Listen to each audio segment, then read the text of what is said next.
658 confirmed cases, 5,349 contact details provided into a tissue sleeve or bent elbow, and discard, comply with self-isolation quarantine guidelines, and ensure that they can be reached and can be located during the period. Also, persons who are unable to remain in Lagos or Abuja throughout the period of self-quarantine may return to their states of residence only after they have had their samples collected and are negative for COVID-19, and they have provided public health officials with their full and correct address and phone number where they can be reached. Persons who have completed the 14 days of self-isolation or quarantine will undergo an exit interview. Their details will be forwarded to the Nigeria Immigration Service for release of their passports. Alternative arrangements can, however, be made to collect passports. Now to a recent article published by Chinyere on titled "The Impact of the Current Lockdown on Our Personal Finance." We highlight two key points. Activities. To some extent, this has positively affected our personal finance by reducing our budgets. However, there is a norm for some people that no weekend is complete without a social party. It is now more of a culture than leisure, a flamboyant display of affluence ranging from weddings, birthdays, housewarming, child naming and dedication, religious festivities, reunions, traveling and music concerts has gradually settled to more modest ventures. Having been trapped in a frozen social state for a number of weeks, the need to be responsible about our personal finances should be a primary priority as extravagant social events have been put on hold, albeit temporarily, thereby encouraging us to save more and spend less. While the economic and physical fear of the COVID-19 pandemic might make you want to cut everything out of your life, there are some basic needs that are inevitable, and you need to keep spending money on budget line items like food, healthcare in the absence of health insurance, phone data subscription, fuel or diesel, cooking gas, and cable network TV subscription. Again. Secondly is earning a lockdown buck.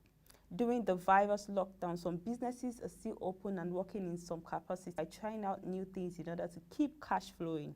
Some of these opportunities are creating online courses, digital marketing, book clubs, CPA, affiliate marketing, blogging, freelancing, graphics, and selling ebooks.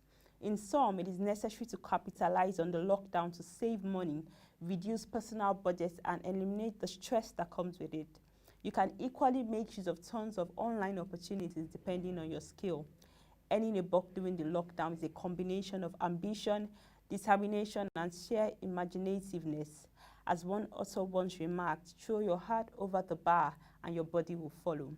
Develop a conscious desire to stay productive, and the money alert will send. Stockbrokers, Magnatis Finance and Investment Limited and Stanbic IBTC Stockbrokers Limited submitted an application to the Nigerian Stock Exchange for the approval and listing of a rights issue of 4,357,770,000. Cases of flights grounded, hotels closed, workers have either lost their jobs or on leave of absence, and travel restrictions put in place in virtually all countries around the world.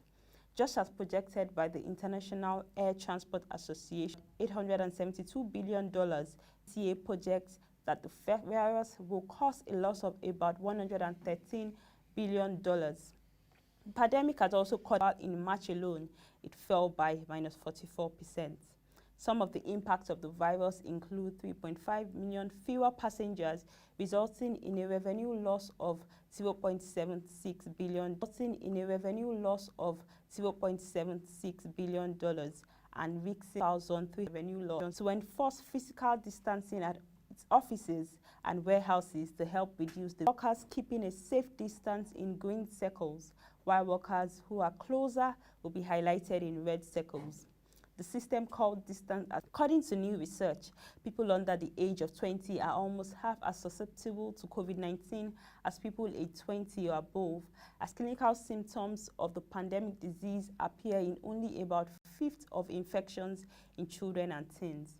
The modeling study published in the journal Nature Medicine, based on data from 6 countries, namely China, Italy, Japan, Singapore, Canada, and South Korea, found that, by contrast, COVID-19 symptoms appear in 69% of infections in people aged 70 or older.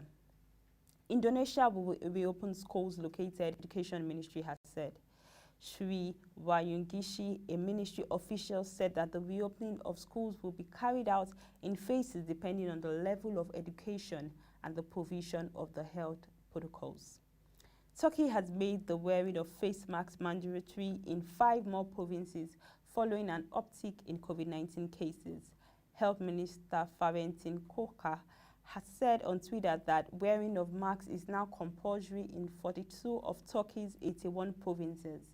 In the remaining provinces, residents are required to wear masks on public transportation and in shops and malls, and are being advised to wear masks and keep to social distancing practices elsewhere. Germany, in mobilizing the public to download a new smartphone app that seeks to help break the chain of travel and tourism.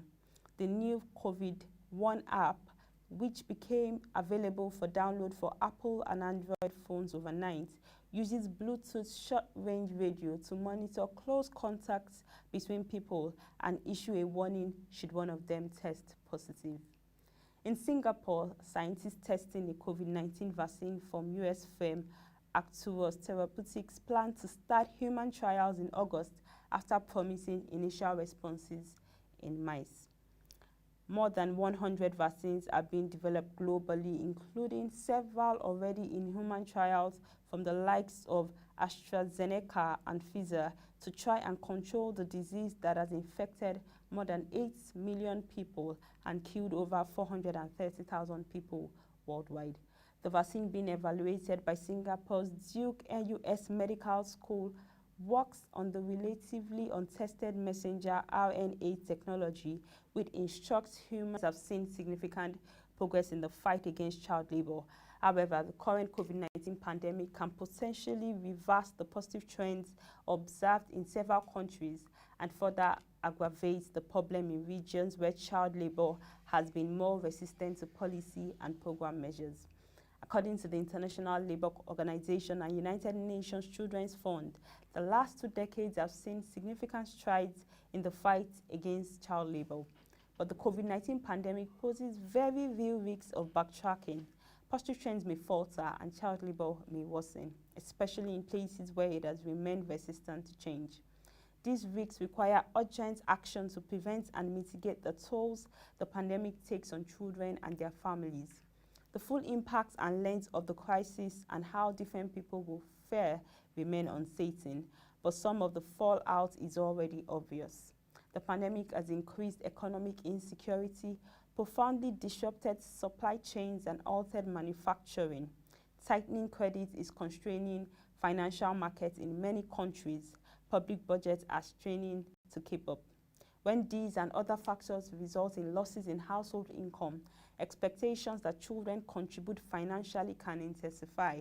More children could be forced into exploitative and hazardous jobs, and those already working may do so for longer hours or under worsening conditions. And that'll be all for this edition of The Human Angle.